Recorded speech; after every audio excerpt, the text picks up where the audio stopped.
اسلامی نظام حکومت کے نفاذ میں سب سے بڑی رکاوٹ کیا ہے؟ پاکستان کے اسٹیبلش پہلے دن سے موجودہ صورتحال میں صحافت کیا آپ کو لگتا ہے کہ یہ آزاد ہے؟ تو یہ پورے کا پورا میڈیا بیسیکلی بھونپو ہے کارپوریٹ کلچر کا. کتنا اثر و رسوخ ہے پولیٹیکل، کتنا انٹرفیئرنس ہوتا ہے، اور یہ کیا ایک منسٹر کسی ڈی پی او کو، کسی کمشنر کو ڈسمس کر سکتا ہے؟ وزیروں کو ساری زندگی گزرتی ہے، ان کو فائل پڑھنے نہیں آتی. میں نے آج تک کسی سیاستدان کو یا کسی جرنیل کو اتنا مضبوط نہیں دیکھا کہ اگر آپ ایک صحیح بات نوٹ پہ لکھیں تو وہ فیصلہ اس کے خلاف کرتے ہیں. نون لیگ کے بندے پیپل پارٹی کے لیے بے ایمان تھے، پیپل پارٹی کے بندے نون لیگ کے لیے بے ایمان تھے. پورے ملک کو تباہ و برباد کر دیا انہوں نے. آپ کا فیورٹ سیاستدان، پسندیدہ سیاستدان پہلے ہو یا آج موجودہ دور میں کوئی ہے، اور اس کی وجہ کیا ہے؟ کمپیریٹیولی اگر کوئی بندہ بہتر لگا تھا محمد خان جنیجو تھا، لیکن میں تو اس سیاست کو بنیادی طور پر سیاست سمجھتے ہی نہیں ہوں جو دین کے تابع نہ ہو. عمران خان کے اندر بہت ساری ایسی چیزیں ہیں جو ہمارے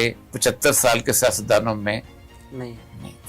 غزہ کی صورتحال، ہمارے جو جاوید غامدی صاحب کا اوپینین ہی بالکل ڈیفرنٹ آ گیا ہے. کسی مسلمان ملک کو مداخلت نہیں کرنی چاہیے، یہ حماس کی غلطی ہے. غامدی صاحب کے گھر میں کوئی بندہ آئے آ کے ایک چیز اٹھا کے لے جائے، ساتھ 2 تھپڑ مارے، پھر 4-5 دن پھر آئے، پھر ان کے بیٹے کو آ کے قتل کر دے، پھر اس کے بعد آئے ان کے گھر کو آگ لگا کے چلا جائے، اور ایک دن غامدی صاحب اس کا گریبان پکڑ لے، تو غلطی کس کی ہوگی؟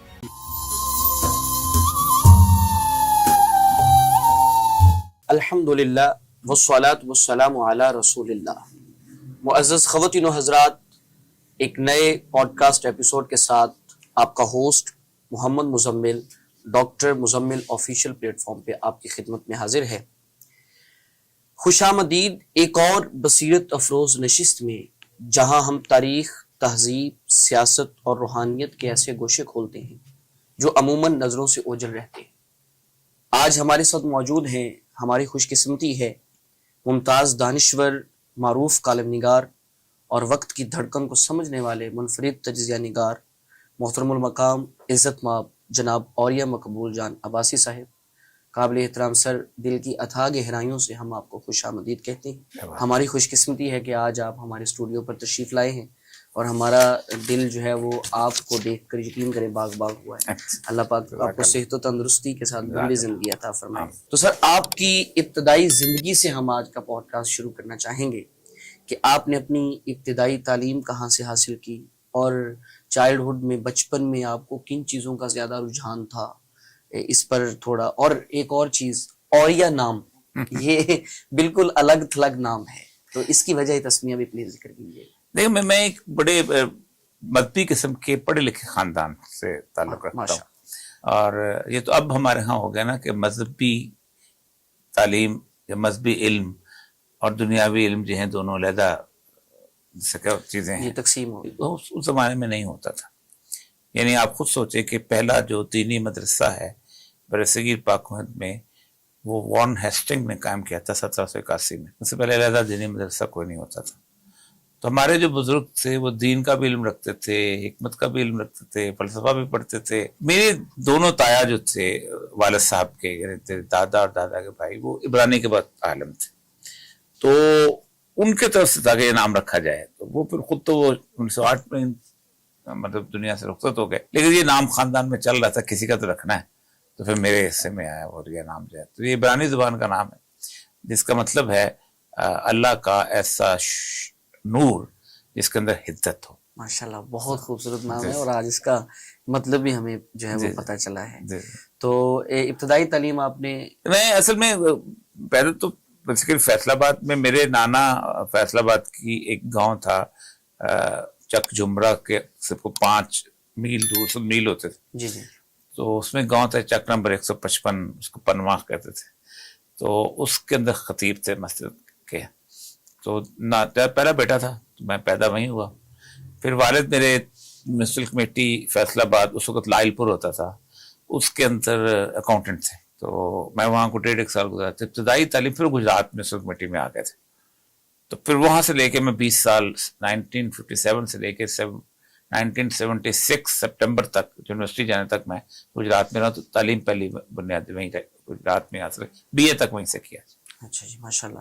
اور سر، آپ نے بیوروکریسی اور بیوروکریٹ آپ رہے ہیں، کتنا عرصہ آپ نے یہاں اس میں اسپینڈ کیا ہے؟ لیکن بیوروکریسی کا جو پورا ٹرن اوور ہے میرا یہ کوئی 32 سال اور 6 مہینے بنتا ہے 1984 سے لے کے 2016 تک. یعنی باقاعدہ ریٹائرڈ ہوئے ہیں آپ وہاں سے. باقاعدہ ریٹائر ہو. اور یہ کمبینیشن کہ آپ بالکل ہی بیوروکریسی سے ریٹائرڈ ہونے کے بعد اچانک صحافت میں داخل ہو گئے, تو یہ کوئی شوق تھا پہلے ہی آپ کو, یا اس میں؟ دیکھیے بنیادی طور پر اگر دیکھا جائے تو میرا لکھنے پڑھنے سے تعلق تو ایک طویل عرصے سے رہا ہے. جی بے شک, اس میں تو کوئی شک مطلب وہ جو میں بنیادی طور پہ شاعر کی حیثیت سے میری زندگی اگر میں شروع کروں لکھنے پڑھنے کی تو شاعری کی حیثیت سے شروع ہوئی ہے. تو میں شاعری کرتا تھا, ساتھ افسانہ بھی لکھتا تھا. تو پہلا جو میرا 1972 میں افسانہ میں نے پیش کیا ہے لاہور میں, وہاں اس وقت گجرات سے آ کے پیش کرتے تھے. تو مجھے اس طرح یاد ہے کہ اس کے اندر اشفاق صاحب اس وقت جنگ ہوتے تھے اور انڈر ڈاکٹر انور سجاد یہ سب لوگ تھے. تو میں نے افسانہ پیش کیا تو بڑا مجھے اپلاز ملی تھی. تو وہ کہا تھا کہ تم نثر لکھا کو بہت خوبصورت لکھتے ہو, لیکن میں نے نہیں مانی ان کی نا. تو میں نے وہ بلکہ افسانہ بڑا بعد میں چھپا بھی تھا, اس کو افسانے کا نام بڑا لوگوں کا چمبا لگا تھا. اس افسانے کا نام تھا ایلی ایلی لماش شبکتنے. تو یہ عبرانی زبان کے الفاظ ہیں جو حضرت عیسیٰ نے صلیب پر کہے تھے کہ اے میرے خدا تو نے مجھے کیوں چھوڑ دیا. تو یہ ان کی طرف سے بائبل کے اندر جو الفاظ لکھے ہوئے تھے. تو وہ اس کے اوپر پوری سوسائٹی کو میں نے شاعری کرتا رہا. تو نثر کی طرف افسانے 2-3 لکھے لیکن زیادہ نہیں لکھے. تو پھر اس کے بعد جب میں نوکری کے اندر آ گیا تو 1988 کے اندر میری شاعری کی کتاب آئی. تو اس پہ بڑے لوگ آئے تھے, مشتبہ حسین صاحب تھے اور امجد تھے, ابوالخیر کشفی تھے, گوپی چند نارن, یہ سارے لوگ. تو انہوں نے وہاں پر بیٹھ کہا کہ یہ شاعری ہے نا, اس میں ایک ڈرامیٹک ایلیمنٹ ہے, ایک اسکرین پلے ہے, ایک سینیریو ہے, سب کچھ. تو آپ کو ڈرامہ لکھنا چاہیے. تو وہ ٹی وی کے ہیڈ ہوتے تھے مسمد خیل وہاں پر, بڑے عرصے سے مجھے کہہ رہے تھے مالی ڈرامہ لکھتا. کوئٹہ میں رائٹر جہاں سے لانا بڑا مشکل بنا ہوا تھا. اس دن میں پکڑ لیا کہ اب تو آپ ڈرامہ لکھیں گے. تو میں نے ڈرامہ جو ہے وہ اس وقت میں نے کہا میں سوچ رہا ہوں. کہتے اچھا ایک کام کریں, ہم ایک ڈرامہ لکھ رہے ہیں پالے شاہ. جمال شاہ اس کو پالے شاہ کے طور پہ لکھ رہا ہے, لیکن اس کے ڈپٹی کمشنر کا اور پولیٹیکل ایجنٹ کا اور کا رول ہے وہ اس سے نہیں لکھا جا رہا. تو آپ چونکہ خود ڈپٹی کمشنر ہو, آپ وہ ڈرامہ وہ ایسا لکھ دو. تو میں نے اس میں وہ لکھا تھا, وہ پہلا میرا 1990 میں. تو اس میں یہ کمال کی بات یہ ہوئی کہ اس کے اندر میں نے رول جو دیا تھا اس کو میں نے کہا تھا کہ میں یہ نہیں کروں گا تم جاتا ٹھوں بول تھا یہ کرتا وہ, یہ ہم اس کو مذاق بناتے ہیں. یا آپ پوری کی پوری انگریزی بلواؤ یا پورے پورا اردو بلواؤ. کرے پترا کو اردو کہاں آتے تھے, انگریزی کہاں آتے تھے, فلم انگریزی میں. اینٹنی کو مارک اینٹنی کو کہاں آتے تھے, عمر مختار کو انگریزی کہاں آتے تھے, فلم انگریزی میں نا. تو اس کے لیے پھر انہوں نے کہا تھا کہ ایک تو یہ تھا, کہ دوسرا یہ تھا کہ یہ ڈپٹی کمشنر کے کبھی نہیں ہوا انگریز کے دور میں بھی کہ ٹھڈے مار کے اس کے کوئی دفتر میں داخل ہو گیا سلطان رائے کی طرح. تو پھر کیا کریں, تو پھر ہم نے ایک اس کی بیوی کا کریکٹر کریٹ کیا تھا کہ جس کے اندر وہ ہوتی ہے اسکاٹش ہوتی ہے. تو برطانیہ اسکاٹش کی, تو پھر لوکل کی سپورٹ کرتی ہے, رات کو دونوں لڑتے رہتے. اس کے لیے میں نے کہا تھا کہ یا تو انگریزی بلاؤ یا اردو. اب وہ ڈھونڈنے نکلے تو جو جس کی شکل انگریزوں والی تھی اس کی انگریزی ٹھیک نہیں تھی, اور جس کی شکل انگریزوں والی نہیں تھی اس کی انگریزی ٹھیک تھی. بڑی مشکلوں سے اب طے نا. پھر انہوں نے کہا تم نے اس طرح مشکل لکھا ہے تو تم یہ رول بھی تم خود کرو. اچھا, تو وہ پالے شاہ ایسا ڈرامہ ہے جو واحد میں نے رول بھی کیا ہے. تو وہ اس سے پھر اگلا پھر روزن پھر یہ وہ. لیکن صحافت کا جہاں تک سوال ہے کہ لکھنا پڑھنا, 11 ستمبر 2001 میرا اس وقت ڈرامہ جو تھا وہ چل رہا تھا لاہور ٹی وی سے, اور ڈرامے کا نام تھا قفس, بیوروکریٹک کرپشن کے اوپر باقی. اس کے بعد مجھے اچانک اس بات کا احساس ہوا کہ مجھے کھل کے بولنا چاہیے, اس تارے کی زبان مجھے استعمال نہیں کرنی چاہیے. بات آپ کر لیتے ہیں ہر نظم, لیکن آپ پکڑ کے جاؤ تو کہ میں تو ایوب خان کے زمانے کے لیے لکھی تھی, میں آج کی تھوڑی لکھی. پھر میں نے 2002 کی 1 جنوری کو پہلا کالم لکھا تھا نوکری میں ہوتے ہوئے. اور یہ وہ زمانہ تھا جب مشرف کا زمانہ تھا, اور خوف کا عالم یہ تھا کہ آج آپ کو پکڑ کے گوانتانامہ بے لے کے گئے یا بگرام لے کے گئے. اب تو لوگ آج کی داستانیں بیان کرتے ہیں، لیکن اس زمانے کے جو مسنگ پرسنز ہیں ان کی تو گفتگو کوئی نہیں کرتا. تو پھر میں نے کوئی تقریباً 14.5-15 سال میں نے کالم لکھا ہے نوکری کے دوران. بڑی ہمت کی بات ہے سر. اور اس میں بہت سارے مسائل آتے ہیں، ٹوکر پوسٹنگ بھی آتی ہیں، 100 کے قریب انکوائریاں بھی آئی ہیں. میں ایران پوسٹ ہو گیا تھا، $5,000 تنخواہ تھی میری، باقاعدہ کمپٹیٹیو ایگزامینیشن دے کے. 4 مہینے کے بعد مجھے واپس بلا لیا تھا، کیونکہ میں نے وہاں ٹی وی پہ شو پہ گفتگو کرتے تھے مشرف صاحب کے بارے. تو یہ جان بوجھ کے یہ پنگا لیا تھا کہ نہیں مجھے کرنا ہے، مجھے اللہ نے ایک طاقت دی ہے، اور اس وقت اگر میں اس طاقت کو براہ راست سچ پر قولوا قولا سدیدا کھل کے بات، یہ نہیں کہ آپ نظم لکھ دی اور اس کا نہیں اس طرح کا ماننگ نہیں ہے، اس طرح کا نہیں ہے، افسانہ لکھ دیا ڈرامہ لکھ کرنے، کھل کے بات. اس لیے میں نے کالم لکھا. سر یہ تو وتواصوا بالحق کی وتواصوا بالصبر کی آپ ماشاءاللہ عملی اللہ تصویر خیر ثابت ہوئے. اچھا سر، اس میں ایک چیز ہے جو بیوروکریسی کے اندر آپ نے 30+ ایئرس گزارے ہیں. ہمارا ایک اینگل سے اگر دیکھیں تو ہمیں یہ سمجھ میں آتا ہے کہ پاکستانی پولیٹیکل سسٹم میں اگر بیوروکریسی جو ہے یہ اگر راہ راست پہ رہے تو ہم 80% ہم اپنے ملک کو جو ہے وہ بالکل. میں 95% تک کر سکتا ہوں. اچھا سر، یعنی آپ ایگری کر رہے ہیں اس پہ.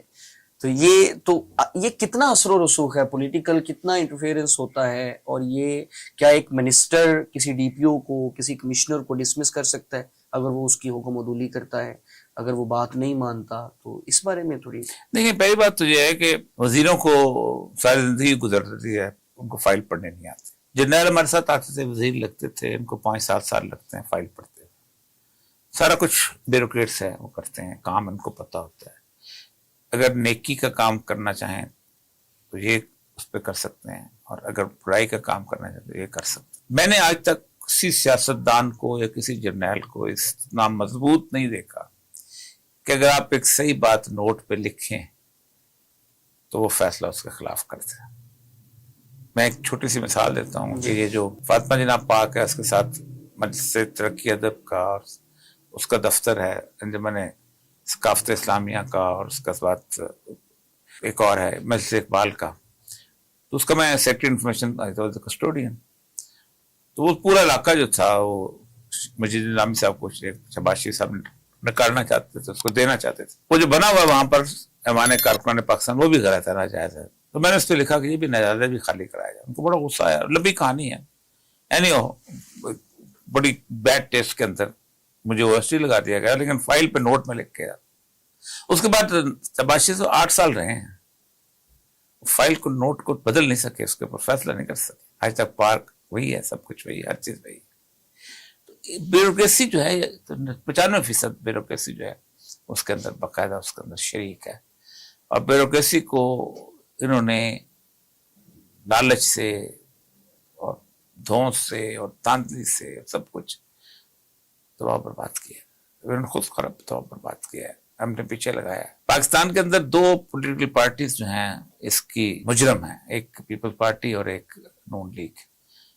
یعنی ان کے وقت میں بیوروکریسی یوں تقسیم ہو گئی تھی، آدھے اس کے تھے آدھے اس کے تھے. نون لیگ کے بندے پیپل پارٹی کے لیے بے ایمان تھے، پیپل پارٹی کے بندے نون لیگ کے لیے بے ایمان تھے. پورے ملک کو تباہ برباد کر دیا انہوں نے اس معاملے کے. یعنی اگر اس میں تو پھر ایک اگر اوریہ مقبول جان اپنا کردار صاف ستھرا لے کے بیوروکریسی سے نکلا ہے، باقی تو پھر آوے کا آوا سارا نہیں کافی ہیں، ایسی بات نہیں ہے. لیکن بیچارے، میں آپ کو بتاؤں ریوارڈ کی صورتحال.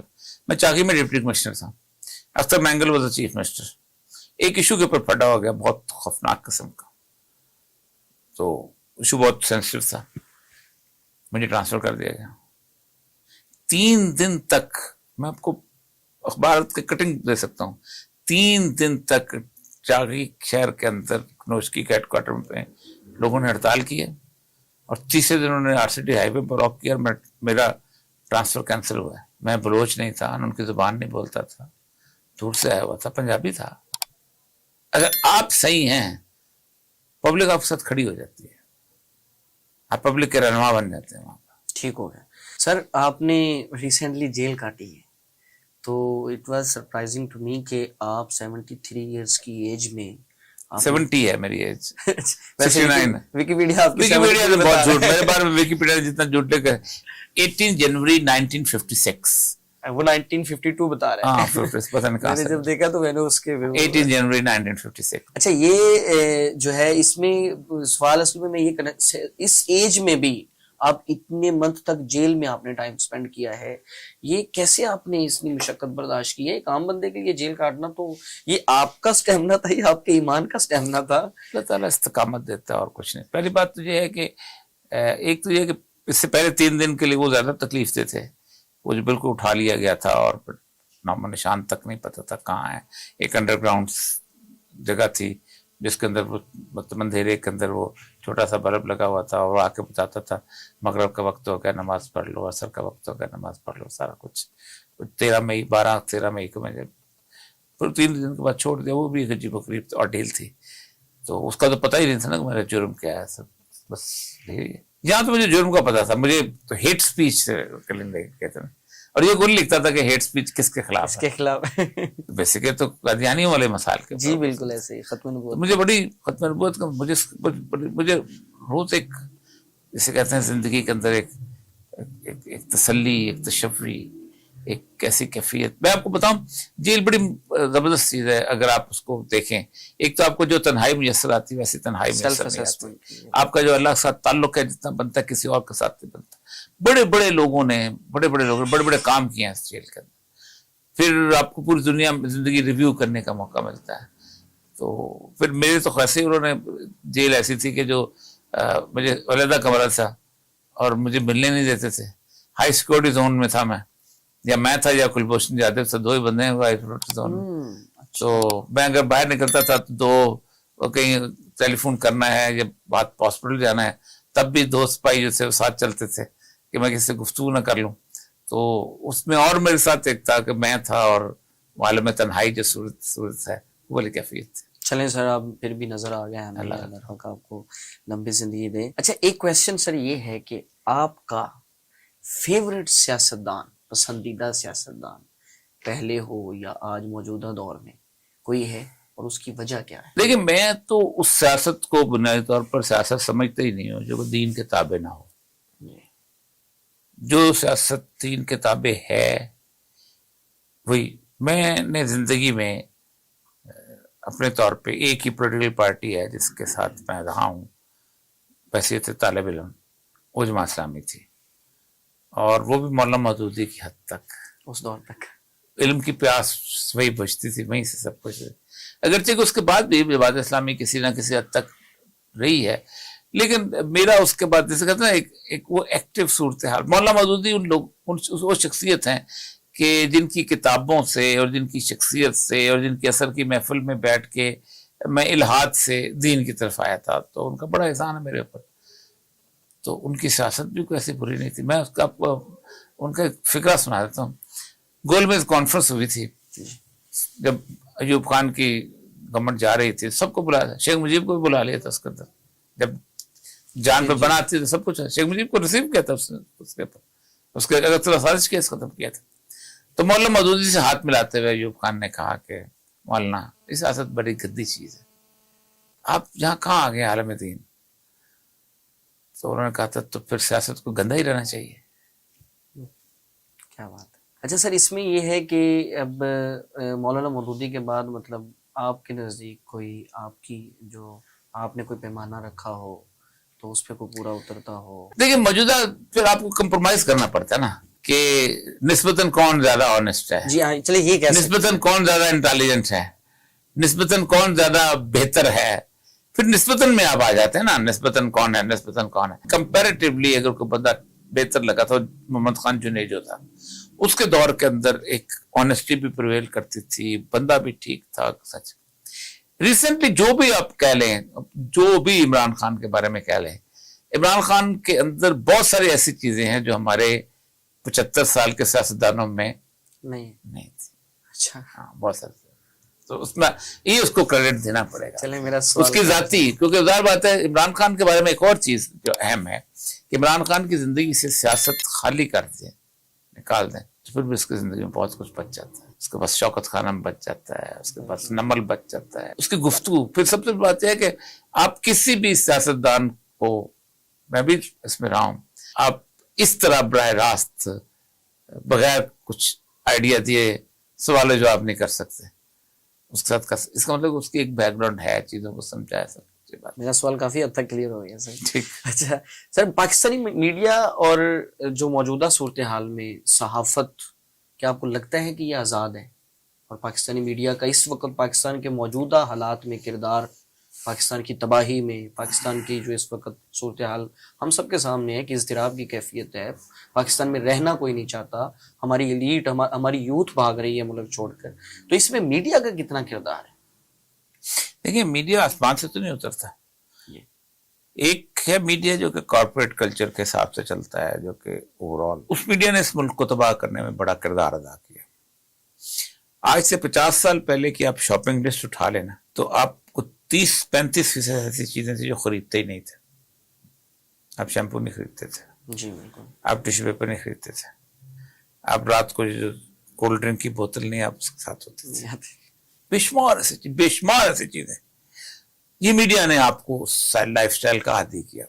پھر اس لائف سٹائل کی جب عادی کیا تو پھر آپ کو پیسے کی حوث آئی. پھر آپ نے یا 2 نوکریاں کی یا آپ نے کرپشن کی. پھر اس کے ساتھ ساتھ میڈیا کے اندر سب سے بڑا مسئلہ تھا کہ پوری دنیا کا جو میڈیا ہے اس کارپوریٹ کلچر کی ایک عجیب و غریب معاملہ ہے کہ اس نے اس میڈیا کے تھرو ایک یونیفارمٹی آف کلچر لانے کی کوشش کی.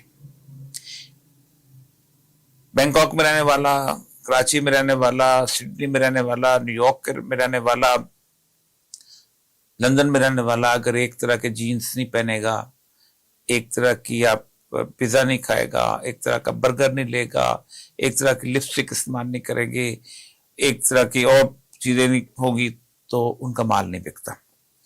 50 روپے کے قتلمے کی جگہ اگر آپ 1400 روپے کا وہ نہیں بیچیں گے, کیا نام ہے اپنا, پیزا, تو مسئلہ نہیں ہوتا. اسی طرح 30 روپے کے بند کباب کی جگہ آپ کو 250 روپے کا برگر بیچنا پڑتا ہے. تو اس میڈیا کے تھرو بیچا جاتا ہے. 1920 میں میڈیا کے ہاتھ میں انہوں نے عورت کے ہاتھ میں سگریٹ پکڑایا اور عورت کو میدان میں لا کے کھڑا کیا, اور اس عورت کے گرد سارے کا سارا آپ کا میڈیا گھومتا ہے. سارا مال اسی کے تھرو بیچا جاتا ہے, اسی کو ساری ایڈورٹائزمنٹ عورت کے سب اس کے گرد گھومتی.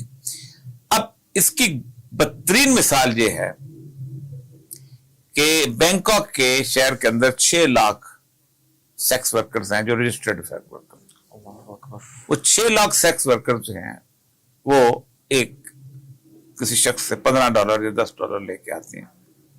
وہ KFC کا برگر کھاتی ہیں, میکڈونلڈ کا برگر لیتی ہیں, اس کے بعد کسی اور جگہ سے نائکی کے شوز لیتی ہیں, یا اور کوئی لپسٹک YSL کی لے دی, کوئی پرفیوم لے لی, اور رات کو تھکن لے کے پھر واپس کسی گاہک کے پاس چلے جاتے ہیں.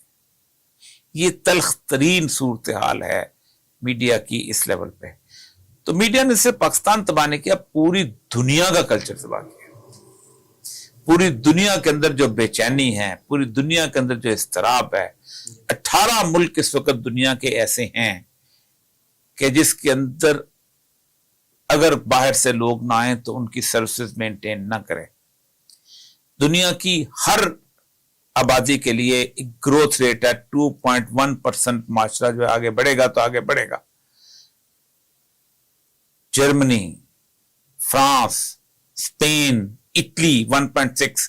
ایک بوڑھے کے اوپر 5 نوجوان چاہیے, 2 بوڑھوں کے اوپر 3 رہ گئے ہیں. یہ تباہ کس نے کیا؟ میڈیا نے کیا. ہم نے کہا نہیں بچے کم خوشحال کرانا تو فلاں تو یہ تو وہ جو اب تو اتنی موٹی موٹی اسٹڈی آ گئی ہیں کہ دنیا میں سب سے ناکام ترین شخص تھا مالتس, جس نے تھیوری پیش کی تھی وہ جو آبادی جو ہے 2, 4, 8, 16 سے بڑھتی ہے اور وسائل 1, 2, 3, 4, اس نے کہا وسائل تو آج کل آبادی ختم ہو گئی. Japan old age homes. اور پھر سب سے بڑی بات یہ ہے کہ پل ریولوشن جس وقت آیا ہے, جب اس نے ایک پل دی ہے کنٹرسپٹیو پل, اس نے اٹھا کے عورت کے ہاتھ میں دے دیا کنٹرسپٹیو کا کام. ماں نے حمل گولی عورت کے پاس, اور وہ ہوگی سیکرٹ ہے. اب اس نے گولی کھائی, اس کو پتہ ہی نہیں. ریلیشن شپ آپ کے اخلاق گئے, آپ کے اقدار, آپ کی نسل.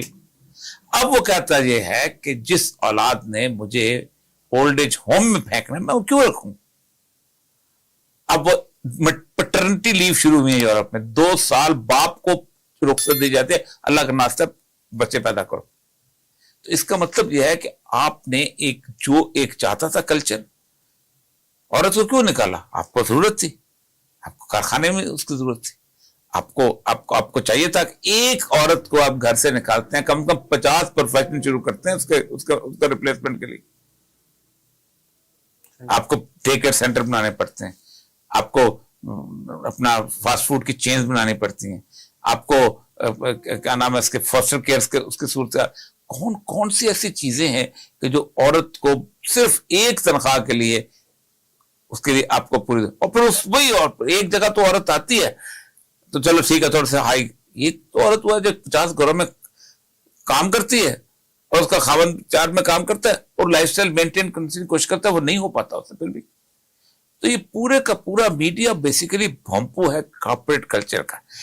نام چومسکی کی کتاب ہے مینوفیکچرنگ کنسنٹ, اس سے پوری لسٹ دی ہے ان کارپوریٹ اینٹیز کی جو میڈیا کو افورڈ کرتے ہیں, وہ کرتے ہیں. اور اسی آپ خود سوچیں کہ آپ کے پوری ڈیموکریسی کنٹرول کرتے ہیں. $6.8 بلین اگر اوباما کے پاس نہ ہوتے تو اس کا باپ الیکشن نہیں لڑ سکتا تھا. اور ساتھ اس کا میڈیا اس کو 15 دن کے لیے ثابت کرنے کی کوشش کرتا ہے کہ جناب یہ عوام کے ووٹ سے بنے ہوئے کمال ہو گیا. اور حالت یہ ہے کہ عوام کچھ کہہ رہی ہوتی ہے کہ عراق میں جانا نہیں لڑنے کے لیے, لیکن جن لوگوں نے پیسہ فنڈنگ کی ہوتی ہے الیکشن میں, جس میڈیا ہاؤس نے اس کو چلایا ہوتا ہے, وہ کہتا ہے خبردار, جھوٹی رپورٹ بھی آئے تو ٹونی بلیئر کو ماننی پڑے گی. وہ مانتا ہے اور عراق کے اندر آپ 10 لاکھ بندہ مار دیتے ہیں, بڑے آرام سے مار دیتے ہیں. وہ کہتے ہیں نہیں یہ تو ڈیموکریٹک ڈیسیژن تھے. تو میڈیا تو بیسیکلی تمام ہماری بدترین اخلاقیات کا, ماڈرنزم کا بومپو ہے جس سے ہمیں تباہ کیا. بالکل ایسے ہی آپ ٹھیک کہہ رہے ہیں. اچھا, اس میں آپ نے ایک چیز کو ٹچ دی ہے کہ جو موجودہ ہماری سچویشن ہے کہ ایک ٹیگ لگا ہوتا ہے بچے 2 ہی اچھے, تو آپ اس پہ مطلب آپ کا پوائنٹ آف ویو ڈفرینٹ ہے کہ منصوبہ بندی جو ہے وہ نہیں ہونی چاہیے. ایک کتاب ہے الزبتھ لیاگن کی, پاپولیشن پالیٹکس, بڑی خوبصورت کتاب ہے. اس سے 4 CIA کی رپورٹیں اس میں کی ہیں کہ بنیادی طور پر CIA نے باقاعدہ ایک پروگرام کے تحت 6 ایریاز منتخب کیے تھے جہاں پاپولیشن پلاننگ ہونی چاہیے. اور وہ اس میں اس نے کہا تھا کہ اگر آپ افریقہ کے نارتھ افریقہ میں پاپولیشن بڑھ گئی تو ایک اور مہدی سوڈانی آ جائے گا. آپ مجھے بتائیے نا, میرے پاس تو مسئلہ پتہ کیا ہے؟ مسئلہ سارا یہ ہے کہ سارے پرابلم اس وجہ سے ہوئے ہیں کہ ہم نے دنیا کو تقسیم کیا. 26 اکتوبر 1920 کو لیگ آف نیشنز میں ایک اجلاس ہوتا ہے جس سے پاسپورٹ کا ڈیزائن ہوتا ہے, اس کے بعد کسٹم ریگولیشنز بنتی ہیں, اس کا ویزا ریگولیشنز بنتی ہیں, ٹھیک ہے, اور اس دنیا کو چڑیا گھر بنا دیا جاتا ہے. یہ فرینچ کا پنجرا ہے, یہ جناب اسپینش کا پنجرا ہے, یہ فلانے کا پنجرا ہے. اب اس وقت اگر پاپولیشن کی جو ویکیوم آتا ہے تو یہاں سے لوگ چاہتے تو کرتے, وہاں پہلے تو یہ ہوتا تھا کہ یہاں سے ایک بندہ اٹھا ہے اور اس نے جا کے دکان کھول لی ہے, جا کے شیراز میں ان کا تاجر ہندی آمد. یہاں سے ایک بندہ اٹھا ہے بغداد سے, وہ یہاں آیا وال سٹی میں, اس نے بغدادی حکیم کے نام سے دکان کھول لی ہے. دنیا کے اندر یہ چیزیں تھیں نہیں, بالکل ایسے, کیونکہ آپ نے پیسہ بیچنا تھا. آپ خود سوچیں, اس کو تو چھوڑ دیں, افریقہ کو 60 قبائل کو 40 ملکوں کے اندر 40 قبائل کو 60 ملکوں میں تقسیم کیا گیا ہے اور یوں کیک کی طرح کاٹا گیا. آج لڑائی چل رہی ہے کیونکہ یہاں سے پھر ہوتا ہے وہ اچھا آبادی بڑھ گئی, اس کو کنٹرول کرو, اس کو کنٹرول. جہاں آبادی کم ہوئی ہے اس وقت دنیا کو, وہاں تو بدترین نتائج نکل رہے ہیں اس کے. وہاں تو حالت یہ ہے کہ لک آفٹر کرنے کے لیے, یعنی 3 دن کے بعد پتہ چلتا ہے کہ 90 سال کی مائی جو تھی وہ مر گئی, اس کے اندر اپنا اس کو بدبو آ رہی ہے اس کے علاج سے, اور فیونرل والے لے کے چلے جاتے. یعنی آبادی کم ہونے کے یہ نقصانات آپ بتا رہے ہیں. دنیا آپ اکانومسٹ کی اسٹڈی دیکھیں کہ فالس پروفٹ, اس کو کہتے ہیں کہ پروفٹ ہے مالتس. کچھ لوگ ہیں جن کو کہ جس نے بڑی پریڈکشن کی تھی کہ دنیا میں آبادی کو کم کر لو, اور اس نے بیسیکلی اللہ کی بنائی ہوئی تقسیم جو ہے اس کو وہ چیلنج کرنے کو اللہ نے اٹھا کے پڑے مان. لیکن سر عورت آج کی جیسی جنریشن آ رہی ہے, چلے ہماری مائیں تو جس ٹائم میں تھیں غذائیں اور خوراک دیسی اور وہ سب بچہ پیدا کرنے میں ان کو کوئی اتنا نہیں تھا. آج کی عورت تو برگر کھا کے اور وہ ایک سے دوسرا بچہ پیدا کرنے کی پوزیشن میں ہی نہیں. آج تو گائنیکولوجیکلی اتنی امپیرنٹ ہے کہ آج آپ سیزیرین کر لیتے ہیں. کوئی مسئلہ ہے, تکلیف کی صورت آتی ہے, جو گو فار سیزیرین. آج تو روٹین میں آپ نے بالکل میڈیکل سائنس کو الٹ بات ہے. جو دیہات میں بیٹھی ہوئی عورت, نہیں دیہات میں تو بہت کم ہے, اس کے باوجود دیہات میں بھی اب تو دائی والا تصور ہی ختم ہو گیا بھائی. سارے کے سارے لک آفٹر, اور عام سے سینٹر کے جا کے فیفال کی گولیاں کھاتی ہیں. تو یہ کوئی نہیں عورت کو دے نہیں, یہ عجیب سا ہم نے یہ اس کو تیار ہونے دے تب اس کو شادی کرنی چاہیے, تب یہ کر دے تب اس کو کرنا چاہیے. 16 سال 18 سال کبھی 19 سال یہ شادی کرنا. امریکہ میں ہر ریاست میں پابندی لگائی کہ اس ایج سے کم شادی نہیں ہونی چاہیے, لگا دی. کیوں؟ تیار نہیں ہوتی. چلو اس کے تو آپ نے تو فزیکل کہا, یہاں ذہنی طور پہ تیار نہیں ہوتی. اچھا 10 لاکھ ٹین ایج مدرس بغیر شادی کے بنتی ہیں, بچے پیدا کرتے. ان کے جہنم میں گیا تمہاری پابندی, یہ لو کیا کر لیا آپ. ایک نیچرل ارج ہے, بالکل ایسے ہے, ایک بھوک ہے, اس کو 2 طریقے ہیں. اس کو کہو کہ جو مرضی کرتی پھرے, کبھی اس بوائے فرینڈ کے ساتھ جائے اور روئے مجھے چھوڑ کے چلا گیا, کبھی اس بوائے فرینڈ کے ساتھ جائے اور روئے, اور پھر اس کو پب میں بیٹھی ہو تو ایک آ کے آنسو پوچھتا ہے, وہ دوسرا ساتھ کے لے کے چلے. جو تو معاشرہ ہے, بولنے دے معاشرے کو, بولتے کیوں نہیں اس معاشرے کے بارے میں. یہی ہوتا ہے. اور آج ہماری یونیورسٹیز کے اندر بھی یہ ایک جگہ کو اس کو کہتے ہیں کہ نکاح کے بندھن کے اندر محبت سے داخل ہو جاؤ. وہ ہم ہے ابھی سے کرتے چاہتی اس کی, کیوں کرتے چاہتی اس کی, بہت ویلڈ بات, کیسے کرتے چاہتی اس کی. صحیح ہے, یعنی وہی کام وہ یونیورسٹی میں آلریڈی کر رہی ہے, تو اگر اسی کو حلال کے رشتے میں جن معاشروں نے پابندی لگا دی, کیا وہاں مائیں بننا بند ہو گئی؟ 1 ملین ٹین ایج مدرس, 19 سال سے چھوٹی عمر کی ٹین ایج مدرس, اور پھر بچے بیچارے مائیں پالتی ہے. وہ کہیں اور نکلا تھا, یہ بیچاری میٹرک میں پڑھ رہی ہوتی ہے, جا کے پارلر میں کام کرنا شروع ہو جاتی ہے کسی اور جگہ. یہاں تک میں نے اسٹوریز میں تو اس کے اوپر اسٹڈی کر رہا تھا ایک زمانے, تو بہت تو آ کے اور کچھ اسٹرپٹیز کے ڈانسز شروع کرتے, بیٹی پالنے پیچھے بیٹی. یہ جو آپ کی مشہور فلم ہے ڈیمی مور کی اسٹرپٹیز, کس پہ ہے؟ سنگل مدر کے اوپر. وہ بیٹی کو سامنے وہ ڈانس کر رہی ہوتی ہے اور پیچھے اس کے بچی جو ہوتی ہے اس کو بٹھایا. ایک دن اچانک مڑ کے آتے, ماں کو دیکھتی, ماں کیا کر رہی, اور یہ وہاں روٹین ہے. جی سر, اچھا اس میں اب ہم تھوڑا پاکستانی حالات کی طرف میں آپ کو لے کے آنا چاہوں گا کہ اسلامی نظام حکومت کے نفاذ میں سب سے بڑی رکاوٹ کیا ہے, اور اس میں ایڈ کروں گا ساتھ سودی نظام کا خاتمہ. وہ حالانکہ پچھلے دنوں عدالت میں کوئی فیصلہ بھی آیا ہے, لیکن عام عوام کو نہیں پتا کہ اس میں فیصلہ کیا ہے اور حقیقت کیا ہے, اور نظام اسلام میں رکاوٹ کون سی سب سے بڑی آ رہی ہے. پاکستان کے اسٹیبلشمنٹ, جی سب سے بڑی رکاوٹ. پہلے دن قائد اعظم محمد علی جناح نے جس وقت پاکستان ہوا ہے, تو قائد اعظم محمد علی جناح کو جنرل کریپیا گئے تھے, تمام مسلم افسرز نے بھیجا تھا کہ فوج کو تقسیم نہ کرو, ملک تقسیم کر لو. اگر آپ فوج کو تقسیم کیا تو یہ ملک اندھیروں میں ڈوب جائے گا. تو قائد اعظم کی بصارت اور بصیرت ایسی تھی کہ انہوں نے کہا تھا اگر فوج تقسیم نہ ہوئی تو میں حلف نہیں اٹھاؤں گا. پھر اس کے بعد ہوا یہ ہے کہ پاکستان کی مسئلہ یہ ہے کہ پاکستان کو 3 چیزیں تحفے میں ملی. پاکستان کی سیکولر بیوروکریسی, پاکستان کی سیکولر فوج, اور پاکستان کی سیکولر پولیٹیکل ایلیٹ. یہ تینوں انگریز کے بنائے ہوئے تھے, تینوں نے یہاں اسلامی نظام نہیں آنے دی. سود کے بارے میں سب سے اہم ترین ایفرٹ جو ہوئی تھی یہ ہوئی تھی 1956 میں شروع تھی. 58 میں انہوں نے مکمل طور پہ, اس وقت اسلامی نظریاتی کونسل ہوتے, 1.5 سال کے اندر انہوں نے پورا بنا کے دے دیا تھا. ٹھیک ہے, نافذ نہیں کیا گیا. کون تھا؟ ایوب خان تھا نا, باقی سیاستدان تھے. ضیاء الحق سے بڑا کوئی اسلام کا جھنڈا لہرانے والا ہے, اس نے کیا کیا تھا, اس نے فیڈرل شریعت کوڈ بنائی اور 10 سال کے لیے اس میں پابندی لگا دی کہ یہ فائنینشیل میٹر نہیں سنے گی. کیا مطلب؟ سود میں نہیں ہم آئیں گے. پھر جب ہم لوگ گئے, جب وہ ٹوٹی تو اس میں گئے اپریل میں, دنیا چلے گی. فیصلہ ہو گیا, جب اب فیصلے کے وقت ہوا چیز کورٹ نے, تقی عثمانی صاحب کا فیصلہ تھا, تو کون گیا اپیل میں؟ نواز شریف صاحب خود سپریم کورٹ میں اپیل میں چلے گئے. سپریم کورٹ نے رکھے رکھا. مشرف کا دورہ آ گیا, مشرف کے دور میں فیصلہ کر دیا سپریم کورٹ نے 1999 کے دسمبر میں فیصلہ ہے نا, جو فیمس فیصلہ ہے جس میں وہ تھے اپنا کیا نام ہے وہ جو پی ٹی آئی میں جج ہوتے تھے وہ تھے, اور اس کا خلیل الرحمان تھے, اور یہ سارے تھے. بڑا خوبصورت فیصلہ ہے. اب اس فیصلے کو مشرف تیز آدمی تھا, نواز شریف تو خود چلا گیا تھا, اس نے یو پی ایل کے تھرو میں خیال اپیل پہ چلے گئے اور ریویو کیا گیا, ریویو کر کے واپس بھیجا. واپس کبھی بھیجا تھا فیصلہ لکھو, پھر ہم لڑے, اب پھر دوبارہ.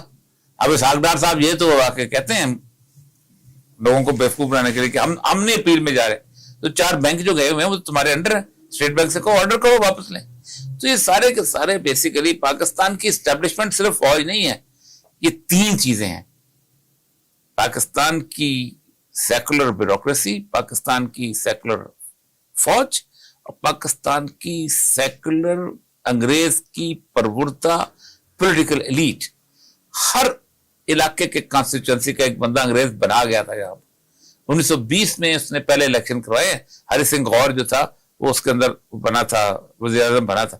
سارے لوگ وہی تھے جو انگریز نے جتوائے تھے. اچھا سر, یہ پاکستانی مذہبی جماعتوں کا مستقبل آپ کیا دیکھ رہے ہیں کہ جو پاکستان میں سیاست کرتے جو پاکستان کا ہے وہی ان کا ہے؟ اسلامی نظام کے راستے میں مذہبی جماعتیں خود بہت بڑی رکاوٹ ہے. ہاں, اس پہ تھوڑا بہت بڑی رکاوٹ ہے. یہ کسی طور پر بھی دیکھیں اسلامی, دیکھیں الیکشن کی جو پالیٹکس ہے نا, یہ تباہ-کن پالیٹکس. کسی دوسرے شخص کو جو ان کا مخالف ہے وہ اگر سچ بھی بولتا ہے نا تو اس کا ساتھ نہیں دیتے. دیکھیں اسلام نے قرآن پاک اٹھا لینا تو قرآن صرف ایک کام ہے جس کے لیے انبیاء کو بھیجتا ہے. ارسلنا رسلنا بالبینات وما هم الکتاب والمیزان, ہم نے تمام رسولوں کو اتارا اور 2 چیزیں دی ساتھ. پہلے تو نشانیاں بھی دی, اس کو کون سی تھی؟ کتاب دی اور ساتھ انصاف کا. لیکن الناس بالقسط, لوگوں کے اندر انصاف قائم کرو. اور انصاف کے لیے بنیادی شرط یہ ہے کہ لا یجرمنکم شنان قوم, کسی قوم کی دشمنی, دوستی نہیں. اگر تم عمران خان کو برا سمجھتے ہو تو تمہیں یہ بات نہ ہو کہ تم انصاف کے حساب سے اس کے بارے میں اگر سچ ہے تو اس کو چھپاؤ, اگر اس کی مظلومیت ہے تو چھپاؤ. اگر تم ایک دیوبندی فرقے کے اندر اچھائی دیکھتے ہو تو ضروری تم اس کو چھپاؤ, حق ہے. یہ انصاف کو عدالت میں تھوڑا ہوتا ہے. عدل تو پوری کی پوری معاشرتی نظام ہے. بالکل ایسا ہے, ایک بیلنس ہے جو کہ پوری دنیا کے اندر ما تری فی خلق الرحمن من تفاوت فرجع البصر هل ترى من فطور ثم ارجع البصر کرتين ينقلب اليك البصر خاسئا وهو حسير. اللہ کہتا ہے میری دنیا کے اندر جوڑ نظر آتا ہے تو اس کا مطلب عدل پہ قائم ہے نا اس دنیا کی کائنات, ستارے, چاند, سب کچھ. تو عدل کے اندر آپ مجھے کسی ایک فرقے والے سے دوسرے فرقے والے کی تعریف کر کے دکھا دیں. سر یہ کسی نہ کسی ٹاپک, یہ آج کا مولوی, پاکستان کے شروع کا مولوی نہیں تھا. پاکستان کے شروع کے مولوی نے 1949 کے اندر 22 نکات لکھ کے دے دیے تھے کہ یہ نکات ہیں, اس کے مطابق آئین بنا دو. آج آپ پگڑی دیکھ کے پہچان سکتے ہیں کہ تبلیغوں والی پگڑی یہ ہے, تنظیم اسلامی کی تنظیم اس کا نام دعوت اسلامی کی یہ ہے, جماعت اسلامی کا کٹ یہ ہے, ٹھیک ہے, ان کا اپنا وہ پگڑی چھوٹی چھوٹی داڑھی ہوگی. اس کے بعد اہل حدیث تھے, ان کی داڑھی سے پہچان جاتے ہیں, حدیث کی داڑھی یہ ہے, شیپ خاص, اہل تشیعوں کا جبہ دیکھ کے پہچان جاتے ہیں. یہ میرے بچپن میں یہ نہیں تھا. سر یہ تو بات آپ نے 100% کہی ہے. اب اس میں یہ دیکھیں نا کہ ہمارے جیسے ڈاکٹر اسرار صاحب تھے یا موجودہ دور میں ڈاکٹر طاہر القادری ہیں, یا دیکھیں میں اب ایک تقریر سن رہا تھا ڈاکٹر اسرار صاحب کے سٹیج پر ڈاکٹر طاہر القادری صاحب کی. اب دونوں جو باتیں کر رہے ہیں ان کا نظریہ ایک ہے, وہ ایک ہی مشن کے لیے نکلے ہوئے ہیں, لیکن کیا وجہ ہے کہ یہ ایک اس اپنی کوشش کو ایک کوشش میں نہیں بدل رہے, یعنی ایک تحریک اکٹھے کیوں نہیں چلا رہے؟ اسلام میں پارٹی نہیں ہوتی, آپ کو پتا ہے پارٹی نہیں ہے, تصور نہیں, تنظیم. عزت اللہ فوق الجماعت والی بات تو کرتے ہیں, لیکن کیا جماعت آپ کی نا ہوتی ہے, ایک گروہ ہوتا ہے, گروہ کے اندر اکٹھے ہو کے آپ چلنا چاہیے, بالکل ٹھیک نہیں ہے. شخصیات کی بڑی امپورٹنٹ. اور پھر آگے نا میں آپ کو بتاؤں, آگے شخصیات کے اندر میں مطلب مولانا مودودی کے بعد اگر کسی شخص کا احترام کرتا ہوں تو ڈاکٹر اسرار صاحب ہے. بہت احترام, بڑا کام ہے ان کا. جی بالکل ایسا, اس میں کوئی شک نہیں. لیکن پوری جماعت میں شخصیت آ گئی ہے, اب شخصیت پرستی آ گئی ہے. ان کے بیٹے میرے دوست ہیں, بہت اچھے ہیں, اس کے باوجود بھی آپ ان سے گفتگو کریں تو وہ ڈاکٹر صاحب نے یہ کہا تھا، ڈاکٹر صاحب نے یہ کہا تھا، جیسے ہمارے یہاں کہتے مولانا نے یہ کہا تھا، مولانا نے. جس وقت یہ ہماری پارٹی میں نمازی پارٹی جو محمد رسول اللہ نے کہا تھا اس سے معاملہ ٹھیک ہو جائے گا، بات وہاں جاتی نہیں ہے. اس کی وجہ ہے کہ ہم محمد رسول اللہ تک براہ راست علم حاصل کر کے پہنچنے کی کوشش نہیں کی. اقبال کہتا ہے نا مصطفیٰ برساں خیش را کہ دی ہم معوس اگر بہو نہ رسیدی تمام لوگ والا. بڑے آدمیوں کا المیہ یہی ہوتا ہے کہ بڑے آدمیوں کی شخصیت اتنی بڑی ہوتی ہے کہ اس شخصیت سے بندے باہر سوچتے نہیں. بڑے لوگ تھے، بہت بڑے لوگ تھے. ہم ڈاکٹر طاہر القادری صاحب نے تو ویسے انقلاب سے استعفیٰ دے دی ہے، تو ہاں، ان کا وہ ان پہ اچھا کچھ لوگ ہیں جو دنیا کے اندر جنہوں نے ایک بڑا مرنجن انقلاب کا راستہ اختیار کیا ہے، جس میں فرحت ہاشمی ہیں. مطلب میں 35 ملکوں میں بین ہوں، میں امریکہ نہیں جا سکتا، میں انگلینڈ نہیں جا سکتا، میں یورپی یونین میں نہیں جا سکتا، لیکن مجھے سمجھ نہیں آتی کہ فرحت ہاشمی ہیں، ڈاکٹر طاہر القادری ہیں، ایک امریکہ میں بہت سارے لوگ بیٹھے ہوئے جیسے یاسر قادری بیٹھے ہوئے ہیں، اس طرح وہ ڈاکٹر نعمان ہے میرے خیال وہ بیٹھے ہوئے ہیں، یہ سارے کے سارے بیٹھے بڑے مدد سے. انہوں نے زندگی کے اندر ایک صبر بنا لیا کہ نہیں. لیکن بنیادی طور پر اسلام جو ہے نا، اگر طاغوت کا مقابلے پہ کھڑا نہیں ہوتا تو دین نہیں ہے. بہت بڑی بات آپ نے. اللہ کہتا ہے من یکفر بالطاغوت ویؤمن باللہ. تو طاغوت کون ہے؟ ایک ملک پیٹرنیج کرتا ہے پوری دنیا میں مسلمانوں کے قتل عام کی، اور آپ اس ملک کے اندر بڑے آرام سے رہتے ہو کہ آپ سے سوال نہیں ہوگا قیامت کے دن.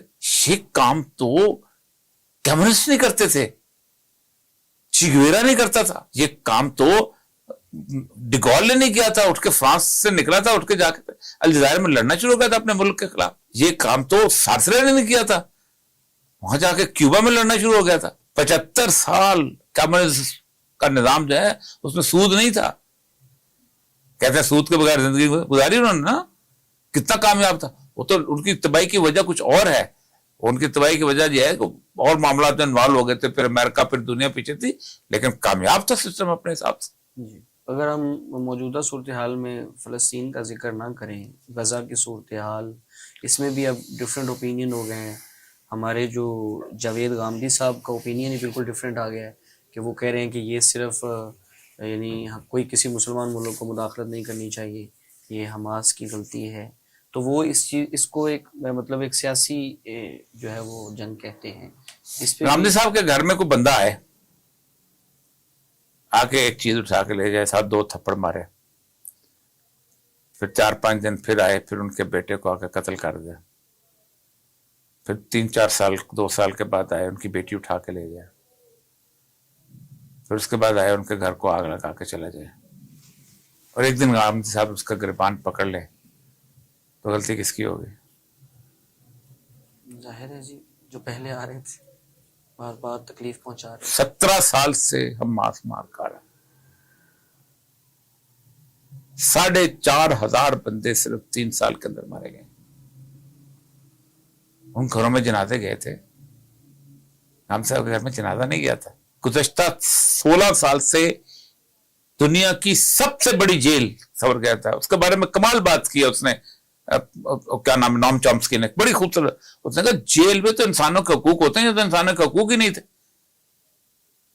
آپ کو پتہ ہے ٹوٹل محاصرے میں تھا، جی بالکل ایسے. غزہ محاصرے میں تھا. غامدی صاحب کی، نیتن یاہو کی اور ٹرمپ کی ایک ہی بات ہے، تجربہ گرانا چاہیے تھا. اب مجھے بتائیں کون سا سال ہے جب حماس کو مارا نہیں گیا؟ کون سا سال ہے جب ان کے شہید نہیں ہوئے؟ کون سا سال ہے جب ان کو دوائیاں ان تک نہیں پہنچتی؟ 100 سے زیادہ ٹنل ہیں، میں نے وہ ٹنلز دیکھی ہیں جن کے اندر سے انسان کا گزرنا بڑا مشکل ہے، جہاں سے اپنے مریضوں کو چھوڑ جاتے تھے اور دروازے کے اوپر اب مصر سے کوئی بندہ آتا تھا، آ کے اٹھا کے لے جاتا تھا، وہاں جا کے ان کا علاج ہو جاتا تھا، وہاں سے وہ روٹیاں پکڑا جاتے. یہ میں پیس ٹائم کی بات کر رہا ہوں، جب جنگ نہیں چڑی تھی. اب انہوں نے اٹھ کے اس نے کہا یار خدا خوف کو لڑ پڑے. تو یہ مظلوم کا لڑنا، اس کے اوپر غامدی صاحب اور یہ لوگ یہ آرگومنٹ دیتے ہیں، مظلوم کا گریبان پکڑنا. اس ملک کے اندر لاہور شہر کے اندر روز 4 آگے کمر سر سے بم پھینکتے ہیں. کبھی ڈیفنس لوگ مارے جاتے ہیں, کبھی لاہور میں نارکلی میں مارے جاتے ہیں, کبھی یہ مارے جاتے ہیں. اچانک لاہور کے لوگ جو ہے کھڑے ہو کہتے ہیں یار کیا کر رہے ہو تم, لڑو. اور اس میں غامدی صاحب کے اپنے رشتے دار 6 مارے جاتے ہیں.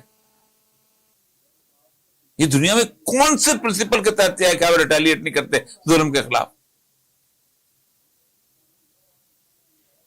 اور اس سانحہ میں سر اسلامی ممالک کا اور اہل عرب کا کیا رول رہا ہے, اور آنے والے وقتوں میں اہل عرب کو ہم کیا دیکھ رہے ہیں کہ وہ تو پھر گریٹر ایک بات یہ بتائیں آپ کہ اگر عرب نماز پڑھنا نہیں چھوڑ دیں گے تو آپ نماز پڑھنا چھوڑ دیں گے؟ بالکل نہیں. عرب حج کرنا چھوڑ دیں گے, آپ حج کرنا چھوڑ دیں گے؟ بالکل نہیں. یہ بہانہ کدھر سے آئے گا کہ عرب نہیں لڑے تو ہم نہیں لڑیں گے؟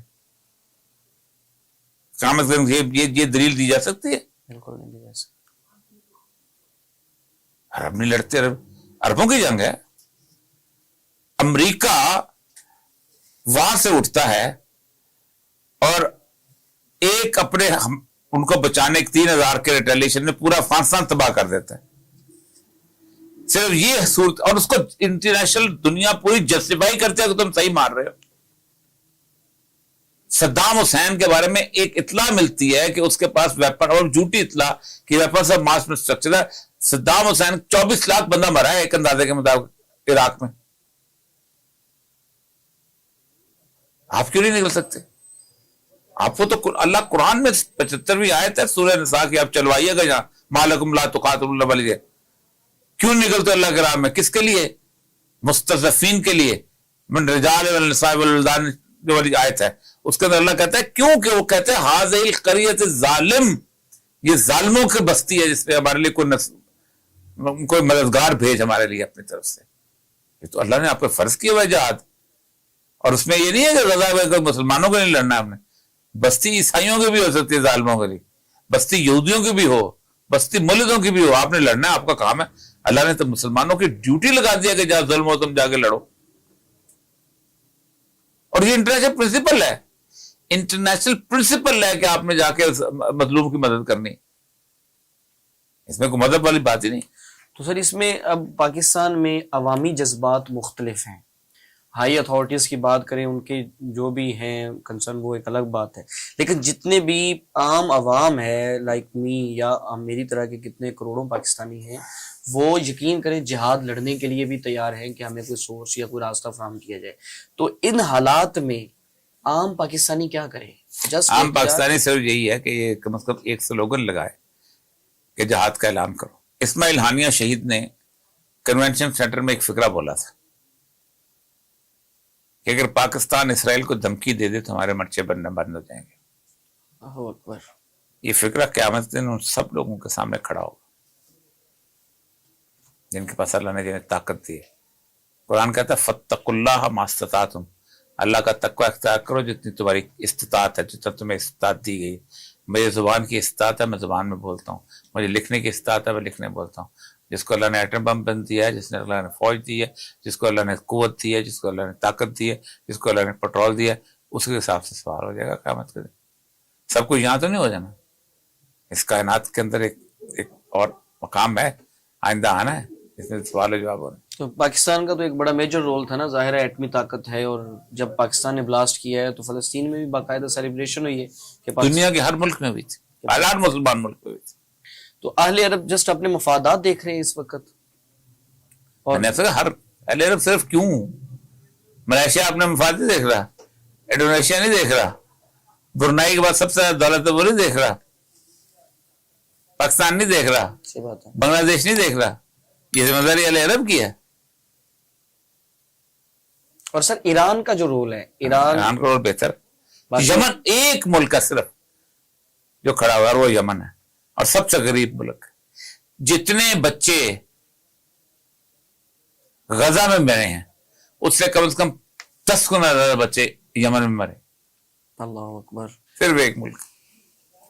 اور ایران کو کرٹیسائز بھی کیا جاتا ہے خاص مکتبہ فکر کی. ایران کے بارے میں تبصرہ اس لیے نہیں کرنا چاہتا ہوں کہ ایران بہرحال کسی نہ کسی طور پر ساتھ دے رہا ہے, اگرچہ کہ اس کے اوپر بہت زیادہ انہوں نے اس میں اٹھایا ہے. حزب اللہ کو انہوں نے بالکل تباہ کر دیا ہے. یہاں کے اسماعیل ہانیہ کو ان کے ایران میں شہید کیا ہے, لیکن پھر بھی ایران ساتھ دے رہا ہے. آپ نیگوسیشن کر رہا ہے اور چیزیں, لیکن اس کے باوجود بھی اللہ تعالیٰ اس کو ہمت دے. آمین. بالکل ایسا ہی ہے. اور آپ سمجھتے ہیں کہ فلسطینی مزاحمت کو عالمی سطح پر جو دہشت گردی قرار دینا ایک سوچی سمجھی سازش ہے یو این او کی یا یورپین کنٹریز یا یو ایس اے کی؟ دہشت گردی نیا فیشن ہے, لفظ ہے جو اسلام کے ساتھ تو ویسے دو لفظ ہیں جس کی بنیاد پہ آپ پوری دنیا میں جس کو چاہو ذلیل کر دو. ایک ہیٹ سپیچ اور ایک ٹیررزم. یہ 9/11 کے بعد پیدا ہوا.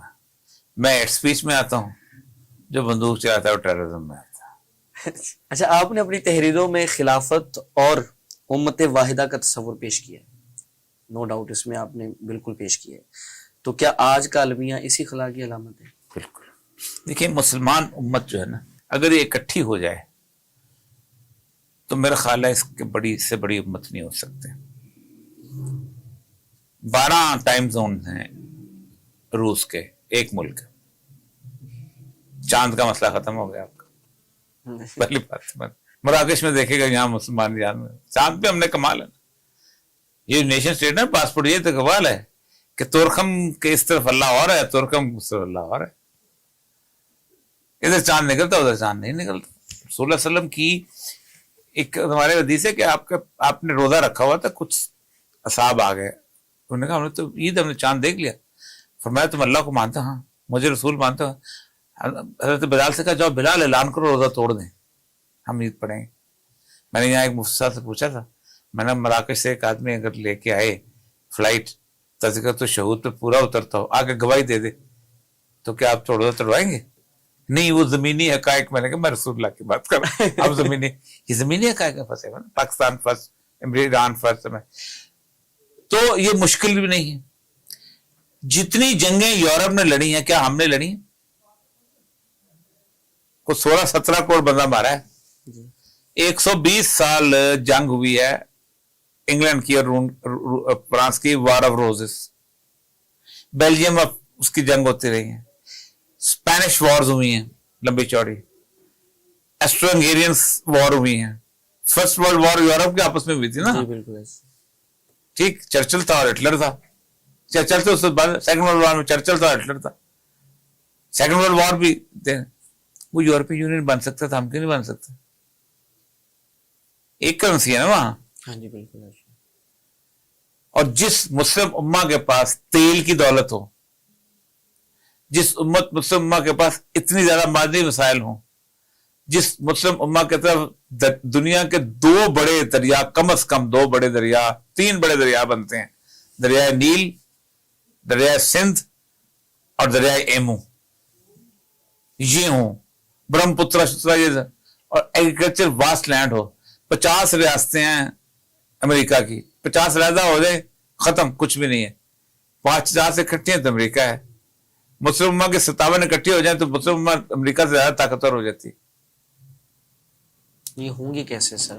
نہیں ہونے دیں گے, نہیں ہونے دیں گے. وہ کہتے تھے واٹ خلافہ بیک, مسلمانوں کو نہیں اکٹھا ہونے دیں گے.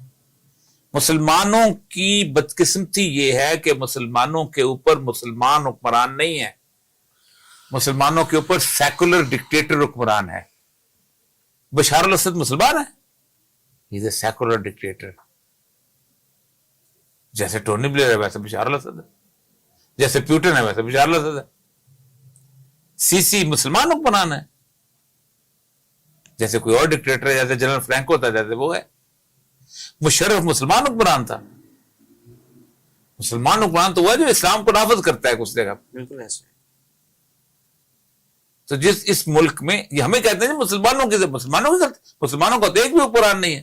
لا الہ الا اللہ کرنے سے تو مسلمان نہیں ہوتا. صرف چرچ جانے سے جو ہے وہ کیا نام ہے, جو اپنا ابھی اس کا وزیر اعظم ہے برطانیہ کا, یہ کرسچن نہیں ہو جاتا. وہ اس کو نہیں کہتے ہیں یہ کرسچن. ہٹلر جو ہے وہ کروڑوں بندے مارتے ہیں لیکن اس کو کوئی کرسچن نہیں کہتا, کیونکہ ان کو پتا ہے کہ کرسچن کا تعلق کون سے؟ کرسچینٹی کے ساتھ کیا تعلق؟ مسلمان کا تعلق اس سے جب مسلمان کی نافذ کر، ورنہ جیسے باقی ہے. تو مسلم امہ کے اوپر بیسیکلی سیکولرزم ہے اور سیکولر ڈکٹیٹرز ہیں، سیکولر لبرل ڈکٹیٹرز ہیں. محمد بن سلمان ہے جب زید جو ہے وہ والا، یہ جو محمد بن زید جو ہے یہ سیکولر رولرز ہیں. ہر چیز کے حساب سے آپ سیکولرزم کی ساری ڈیفینیشن اٹھا لیں فٹ ہوتے ہیں. مسلمان کہاں سے آ گئے؟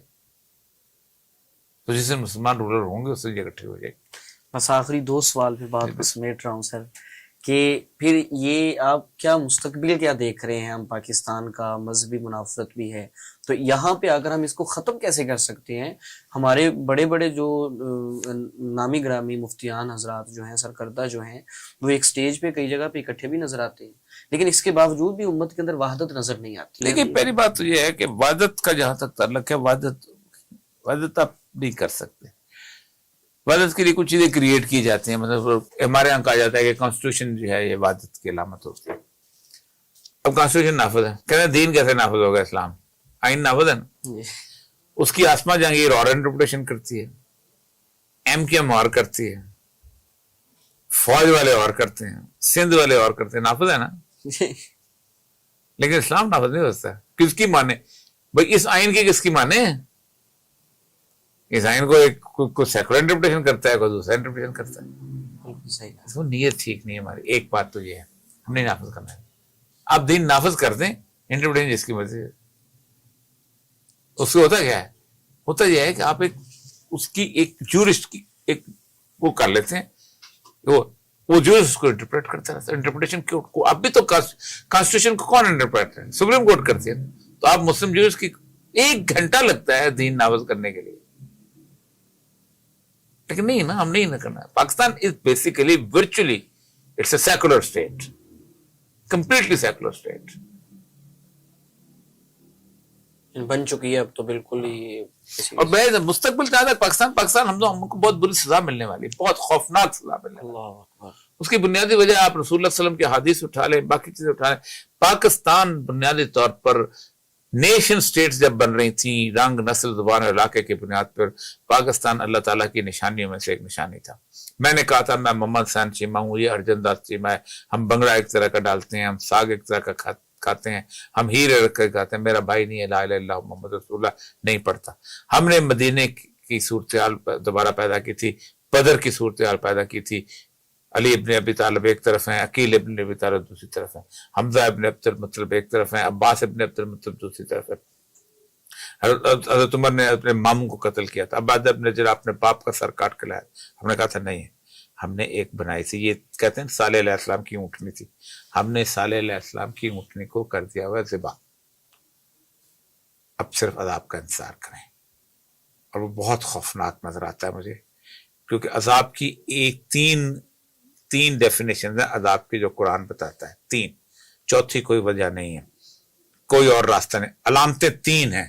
نمبر 1، کل والقادر علی یبعث عذابا منکم فوقکم، کہ اللہ کہہ دو اللہ قادر ہے کہ تمہارے سروں کے اوپر سے عذاب نازل کرے. او من تحت ارجلکم، تمہارے پاؤں کے نیچے عذاب نہ.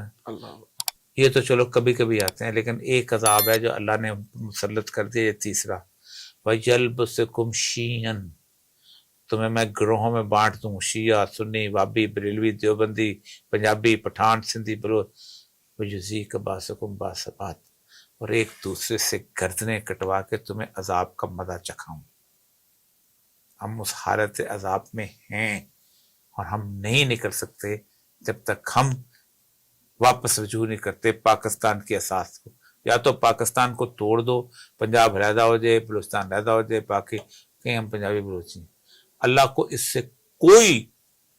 سے کوئی دلچسپی نہیں تم مسلمان بنتے ہو یا نہیں بنتے ہو. جاؤ جہنم میں جاؤ. اللہ قیامت تم دیکھ لے گا. اللہ کے یہاں کوئی ECL نہیں ہے کہ تمہارے وہاں جانا رک جائے گا. جائے گا پوچھ لے گا، فرانس بن جاؤ، انگلینڈ بن جاؤ. لیکن اللہ ایک کہتا ہے، دیکھو بات سنو،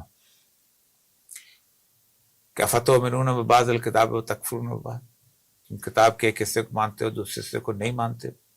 یہ نہیں ہو سکتا کہ میرا فارم فل کر کے میرے کلب کی ممبرشپ لے کے پھر کوئی میں نے یہ بات نہیں ماننی. وکیل بن کے یہ نہیں کہہ سکتے کہ تم میں کالا کوٹ نہیں پہن کے جاؤں گا. جم خانہ کی ممبرشپ لے کے یہ نہیں کہہ سکتے ہو کہ میں جو ہے نا کلوز کالر لیا. یہ تم جب کرو گے تو اللہ کہتا ہے وَجَزَاءٌ مَن جَفَا ذَلِكَ مِنكُم. تو ایسی چیز کا میں کیا اجر دوں؟ قیامت میں نہیں رکھتا اللہ. اللہ خزی فی الحیات دنیا، میں سے دنیا میں ذلیل و خوار کر دوں. اگر یہ ملک نسل رنگ پہ بناتے بنا ہوتا اللہ کو اس کی پرواہ نہیں ہونی تھی. اب آپ نے کلب کی ممبرشپ لی، اس کی بنیاد پہ 10 لاکھ لوگوں کو شہید کروایا. اب آپ کی شامت ہے اور بہت خوفناک شامت ہے. اللہ اکبر. جی سر، آپ کا بہت بہت شکریہ. آپ نے قیمتی ٹائم دیا، بہت قیمتی ٹائم آپ کا، نو ڈاؤٹ. تو آپ نے وہ عطا کیا ہے، اس پر ہم آپ کا بہت شکریہ ادا کرتے ہیں. اللہ پاک آپ کو صحت و تندرستی کے ساتھ لمبی زندگی عطا فرمائے. آمین یا رب العالمین. جی تو معزز خواتین و حضرات، امید ہے کہ آپ کو آج کی یہ ایپیسوڈ جو ہے وہ بہت پسند آئی ہوگی. انشاءاللہ ایک نئے پوڈ کاسٹ کے ساتھ دوبارہ آپ کی خدمت میں حاضر ہوں گے. تب تک آپ کا ہوسٹ محمد مزمل آپ سے اجازت چاہتا ہے. والسلام علیکم ورحمۃ اللہ.